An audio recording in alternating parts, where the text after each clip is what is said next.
Hello, back after 2 weeks. It's good to be back, everybody. Thanks for watching live or tuning in afterwards. You've missed that music, haven't you? Come on, let's be honest. So, I'm going to try something new out today, and that is if you are watching live and you want to get involved, as well as saying hello in the comments or just taking the mickey out of me or Tottenham, then let's have something to chat about. And this is why are we still measuring comfort breaks? Now, I'm going to try something new here as well, which is adding in this little ticker, which will run along the bottom. So please do get your comments in. The reason I've asking this question is, like all of you, I think you probably come across the perception of our industry being generally negative out in the world. And one of the main things, I don't know if you are on TikTok, you really should be. It's outperforming Google now for search terms. So it's where people are going. But if you go on TikTok and you search for call center or contact center, most of it is people making fun, and some of it's very funny actually. But one of the main things is the fact that we measure comfort breaks. Now let's just go to. Hi Ian, how you doing? Hi everybody. Hey, are we still measuring them? Great question. Are we still measuring them? Hi Sarika. Hi Mark. And Mike, welcome back. Good to see and hear you. Thank you very much, sir. So, good question from Danny, I think, as well. Are we still measuring them? So, I listened to I watched a comedian who most of his act was about the fact the time he worked in a contact center, and it did lead me to. He said something that did make me think about my time as an agent on the phone, working in a big center.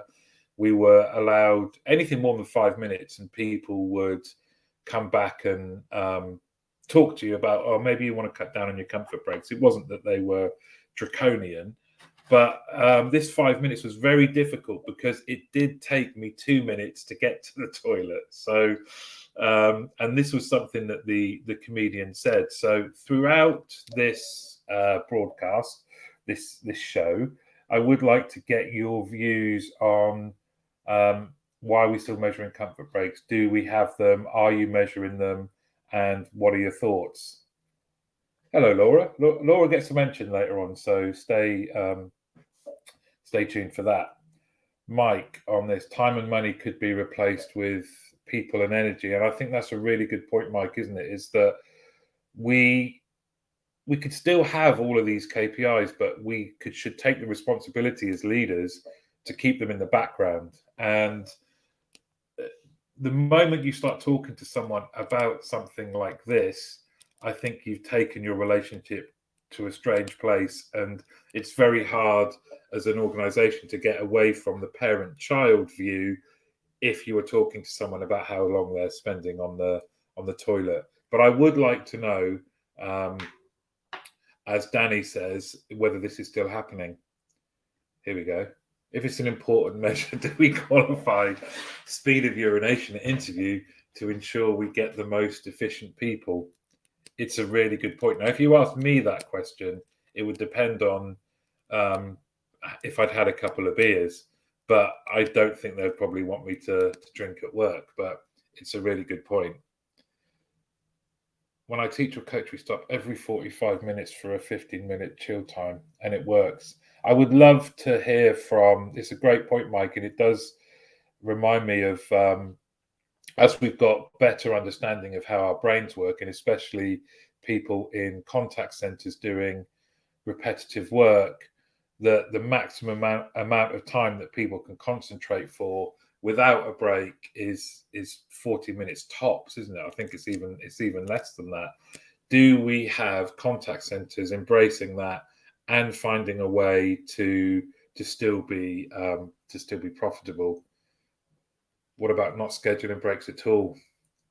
freedom breaks. And Mark, do you mean it's just people can come and go as they please? I mean, I'm all for that, and I think the prowess of our planners and the technology they're supported by surely must allow for that, right? Clayton, morning everyone. Measuring speed of urination and wanting to watch this LinkedIn Live would break records. We appreciate that, Clayton. I hope you were, if you sprinkled when you tinkled, please be neat and wipe the seat. So I would still like to hear from you on this as we go through, but let's go to a regular feature. And that is 3 events that have kind of caught my my eye over this period. And as it's holiday time, a lot of places will kind of, a lot of organizations are taking a well-earned break. The next one I've got in my calendar from the CCMA is Talking Your Language in CX. It's an online 1-hour session specifically around multilingual. And working as I do it with a multilingual provider, BPA Quality, I do get to see the impact and the challenges, but also the real highlights of a multilingual operation. And even if your operation isn't multilingual, I would suggest tuning in, because you can learn from how other cultures deal with CX, and it can be fascinating and lead to real improvements that you can apply in your centre. Mike, I like Mark Evans' idea. I'll try that tomorrow with the group. Scheduling breaks. Yeah, great. Brilliant. Sharing ideas, everybody. Here comes Hugo. Hugo wants to come in. Okay, Danny, strip out the simpler transactional conversations with AI self-serve, making the role more complex. Keep remuneration at 1999 levels. Challenge toilet breaks whilst yourself still smelling from your 8th cigarette break. Sounds like a surefire way to kill your operation. That's brilliant. I have heard of, I think it's in Japan, where they give non-smokers extra holiday because the time that they would have accumulated on smoke breaks. Hugo's gone somewhere. Just make sure he doesn't eat a lead. Yeah, the next one is the Contact Centre and Customer Services Summit in Manchester. It's over the 12th and 13th of September. It is you can either attend virtually or you can go, as far as I understand it. I was looking at this the other day. It's free, but the cancellation policy seems like they would be sending the boys round if you didn't attend. So I would love to know of anyone who's either registered to go or has been to one before. I must admit I haven't, but would love to attend. Maybe that's another talking point in the future around events and what you like to see. I don't know about you, but the expo is kind of like one of the old gladiator games where you had to run the gauntlet of people trying to sell you stuff to get to speak to people or to get to hear from chats and go to some of the presentations and things like that. You have to run the gauntlet of people trying to sell you stuff, but you do get freebies, so swings and roundabouts. Now then, I mentioned Laura earlier. Please set your diary to pick up Laura's episode. Laura doesn't know this either, by the way. But Laura, your episode is dropping tomorrow. It will be available first thing in the morning. So Laura Scott is a COO at Dialect, and we have a great chat. It's one I highly recommend. I know I say that about all of them, but I can't help but be enthusiastic about lovely, interesting people, and Laura is definitely that. Doing some really interesting things with technology, multilingual, up in the Northeast. If you're not already connected with Laura, please do connect with her. But those are my 3 events to look out for, and I will shamelessly stick to one of them. Will always be in the podcast. Okay, what have we got coming up next? Oh, brilliant. It's time for the news. It's time for the news.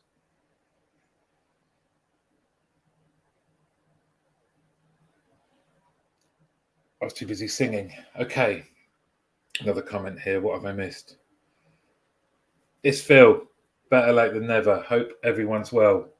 Hello, Phil. And I did get your message about the books. I won't forget my colleagues in marketing in contact centres. Beverly Hills, I think the summit event is a speed dating one. Done it twice. Hard workers doesn't always attract decision makers. Oof. That's the one in Manchester. You're going to have to elaborate, Bev. What is the speed dating one? Thanks for the kind words. All true. All true, Laura. It's going to be a great episode. Right. Back to the news. So I don't know if you missed it. The CCMA's research on the evolution of the contact centre, led by Stephen Yap. I think it's sponsored by Puzzle. I'm not sure. I've just taken away the key points because I think it's fascinating at the moment. And again, would love to get your views on this. So, are you seeing this in your centres? So the cost of living crisis is driving up contact volumes as customers seek support and reassurance. And you can imagine certain industries are probably getting hit more than others, right? So the energy industry, for one, I'm sure, is seeing a massive increase in contact values. Assisted channels are more important than ever as customers feel urgency and seek certainty. What a key word there, certainty. And that, I guess, can only be offered still by the human and the human voice. Emotional intelligence and well-being are still top of the leadership agenda. It's interesting on that one because I've read somewhere else as well, and we see it firsthand, that it's all well and good talking about well-being, and it's great that it is far more, and well, as this shows, it's top of the leadership agenda. What does that actually mean? And it's going to become more important than ever, I think, especially when you link to the next point. Inflation adds further pressure to increase salaries already influenced by the tight labour market. Speed dating. Vendors get 15 to 20 minute slots for pitching. Wow. Okay, I see. Thanks, Bev. Yeah, that's going to be a challenge, right? Yeah, let's definitely talk about summits and things like that next time. Back to this. So the tight labour market and the further pressure to increase salaries. I absolutely get the economics, and we're working hard in our industry, aren't we, to let companies know that the contact center part of their operation is not a cost center. But I'm just waiting. Will someone be there with investment and progressive enough to really pay agents a decent salary and to buck the trend? I think now more than ever, it's really needed. Got some comments coming in, so just bear with me. Sorry. So, seen an increase in contacts to employee advisory service, which includes financial advice, well-being, stress management. Can't split out the core reason, but it's a spike of about 35% in volume compared to June. Wow, things are starting to bite, aren't they? HE, definitely seeing an uptick of customers inquiring about the terms of their paid services, subscriptions, accounts, and more cancellations citing being unable to pay, needing to save money. I think every day we're hearing something, aren't we, that there's people are giving, there's been calls into pet services that people are looking to return pets. I read the other day that Netflix are seeing an upturn in cancellation. So it's a really good point. The role of the contact center, and I guess this is the last point of this, is the role of the contact center in supporting society through difficult times has never been more important. And I'd like to think, as an industry, we stepped up in the pandemic, and I'm sure we can do it again for this crisis. Please, I would love to. Maybe we can spend a bit more time on this, looking for solutions and looking for what centres are doing out there to support people who, let's be honest, more often than not, frontline advisors that this is really going to start to bite. What can we do to help people? Because I think we absolutely have to do something. Okay, so that was the news. Now, and he's here late because he went to the toilet. If you don't know this guy, I am going to recommend you connect with him on LinkedIn. Now, Clayton got my attention because he sent me a video message in the message section of LinkedIn, and he basically just said hi. He is, and we started chatting since then. And after every chat, I always come away with some value or a tip or something that helps me better in my work. His role is turning disengaged employees and leaders into your biggest asset. He's a lovely guy. Don't be put off by the fact that he's South African. It means that he's got the best accent ever. And it's just a joy to have him as part of your network. So Clayton is my person to follow. Here we go. It's not just me. I'll second that. Clayton Trotsky is a top guy. Don't get big-headed though, Clayton. Just because you sent me a video and we're now all talking about you, but he is genuinely a really nice guy. So please add him to your network and benefit as a result of that. How are we for time? We're good. Right. Helen's on the call. She'll know this one. I'm going to share a tip, and that is my team leader checklist. So if you want this, I don't know if my eyesight's terrible, so that looks quite small for me. Let me tell you how this was born. It's a bit old school, and I'm sure there's a new technologically sound way of doing it. I'm definitely not a Luddite, by the way, but and if you do have a way of getting this to be modern, I'm all ears. But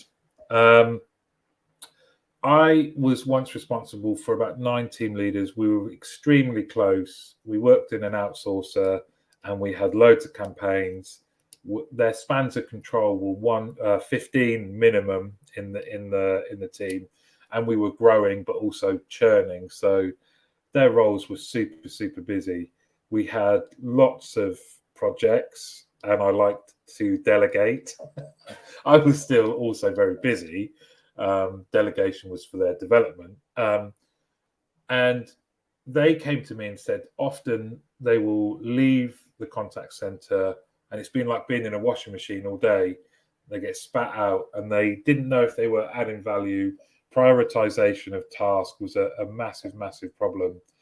And like I say, this is a bit old school, but we just sat down and said, if there's 3 things that you have to do, what are the 3 most important things? And it meant that we came up with it as a team. And you can see that we just created a checklist. Some had it on their desktop as an Excel, and they just referred to it all the time. Most just printed it out and actually stuck it to their desk. But you can see that the first one, spend quality time with each member of my team today. Check in with them, engage and be present, listen. Are they ready to deliver their best self, and how can you help them do that? What impression or direction will you leave them with? The second one is I delivered at least 1 planned coaching session. We were massively, we saw the team leader role as 60-70% coaching. So no wonder that's in. And then I spoke to my team as a group with as many of the team available as calls allowed, and updated them on any updates they needed to know about, and motivated them. And really that was a call to, one of the pushbacks would be none of my team were all in at the same time. And we agreed that something is better than nothing. So if choose to talk to your team at the time when the majority of them are in, and over a period you will get to talk to all of them. And then you can see we had weekly tasks, monthly tasks, and it just allowed a bit of a guidance to refer back to whilst you were spinning around in the washing machine. I would love to know what people think, if they have other things that they've done similarly. Let's just go to a couple of comments. And I'm going to share the checklist out loud. Speaking out loud, hi Piers. Could remote contact centres support agents with expenses for heating and electricity as we head into autumn? That's a really good shout, especially now, I think, as people's businesses, their locations are starting, I guess, leases are starting to come up, and maybe people are thinking about different ways of working, cutting back on their costs, and could those be passed on to agents? It's a really good idea, Piers. Oh, Claydon, that's Australian. Sorry, mate. Thanks, Martin. That's amazing. Thank you very much. It's appreciated. Ian, out of interest, what percentage of 60-70% was creating or developing the coaching, or was it all delivery? It's a really good point, and one that with the team, personally, and the way we set up our team, it was all encompassing. So the formal sessions, I didn't actually want them to spend an inordinate amount of time on the preparation and the paperwork, because one of the things that we were keen to stress is informal versus formal. Informal coaching is just as powerful, if not more, because if you caught someone in the moment and spoke to them about that interaction, either praise or a tip or something they might want to do better, that informal coaching accounted for a lot of time, and we were always trying to find a way of just capturing it without it being too much of a task. So I would say the developing of the coaching, we got pretty smart, and we were supported by some good tools that meant that we refined that. I would say the majority of the 60-70% was actually in delivering, but we counted informal side by sides. We counted quite a lot as coaching. It wasn't just the formal prepared session that we then tracked. I hope that answers your question. Okay. Do you remember not so long ago, as an industry, we did a great job. Myself and Neris kicked it off, but we did a great job supporting Irina and our colleagues in the Ukrainian Contact Center Association. We are still talking about how best to support them, because even though we are bombarded with new news that means it kind of gets shoved to the back of your consciousness, it's still going on. And I just wanted to call out something that maybe you can do in your centres. I will be doing something around this date, but August the 24th is Ukrainian Independence Day. And I just thought it would be a good idea to you do something in your contact centres to again show our support for people who now, both in Ukraine and spread through Europe, are still trying to do their jobs under the most unimaginable of circumstances. Let's not forget them. And I just thought August the 24th, circle it in your calendar, make a donation to any of the charities that are supporting people in the Ukraine, and maybe do something in your contact center. Use the colors, do something. There aren't many industries that do it better than us. So and of course to Irina and all of the people that came on the podcast, please be safe, and we are still right behind you. Nothing's changed there. Okay. I don't know if he's watching. I'm probably going to be speaking to him later, but here comes Peter.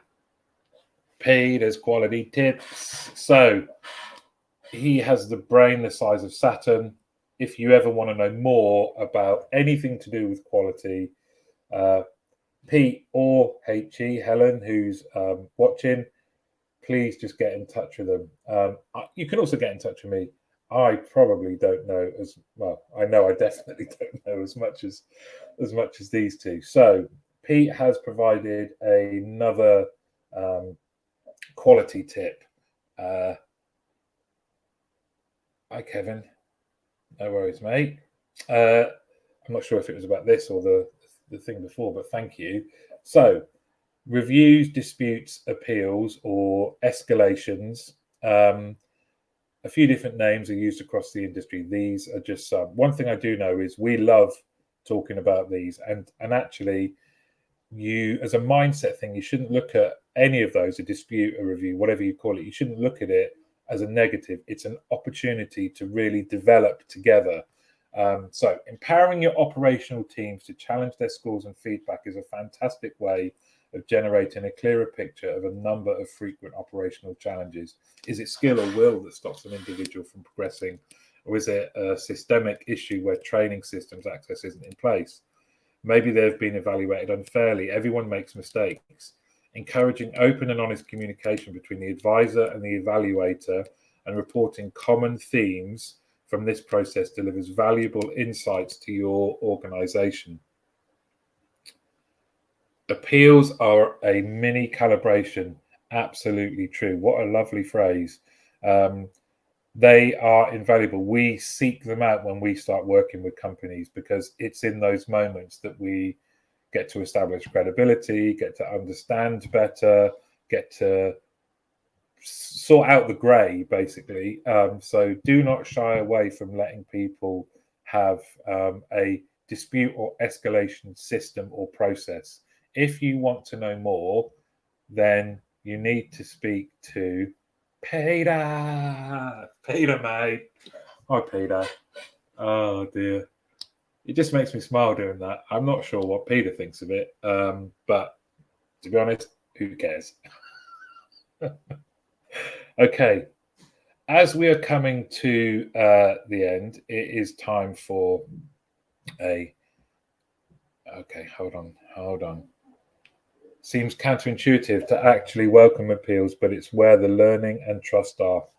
Awesome. What a lovely way of putting it. So if you do not have an appeals process, or I think it allows for coaching for the QA team as well, because if they've taken quite an authoritarian stance, the appeals process is a way to kind of amend that to being a bit more collaborative and holistic. So, and it's also interesting to see, if you can, report appeals, escalations, call them what you will, by team leader, because again, there can be some learning there that team leaders that appeal more than the average, they're probably just not challenging back to their team. They're just taking anything that their team say they don't agree with and going to QA, and there's a coaching moment there.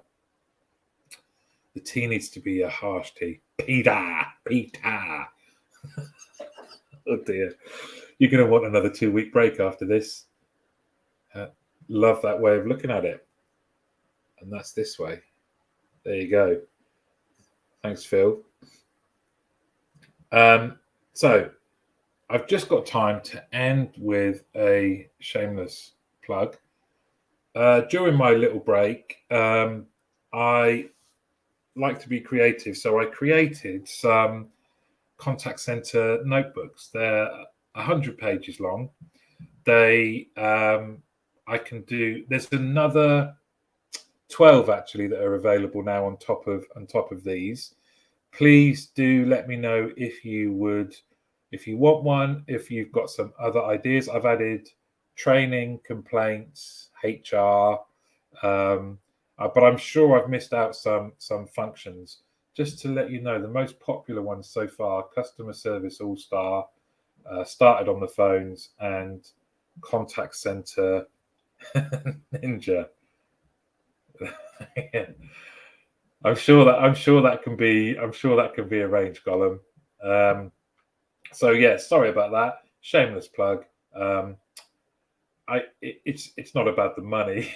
It's about I just like doing them, and there aren't any on Amazon now. Well, there are now. There are these, but why, is an industry where we've got 6,000 contact centers, 1 million people working in them, everyone uses contact centers, why don't we have some more of this stuff? Let's create more stationery.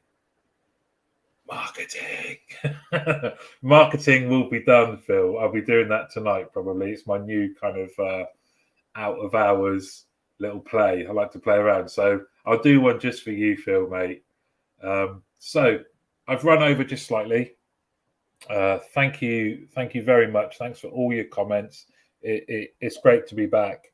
And next week, let's make the talking point. I'll write this down. The cost of living crisis. Thank you all for watching, and see you soon. Oh, wait a minute. I've got to do the out bit. Here it comes. This was smooth.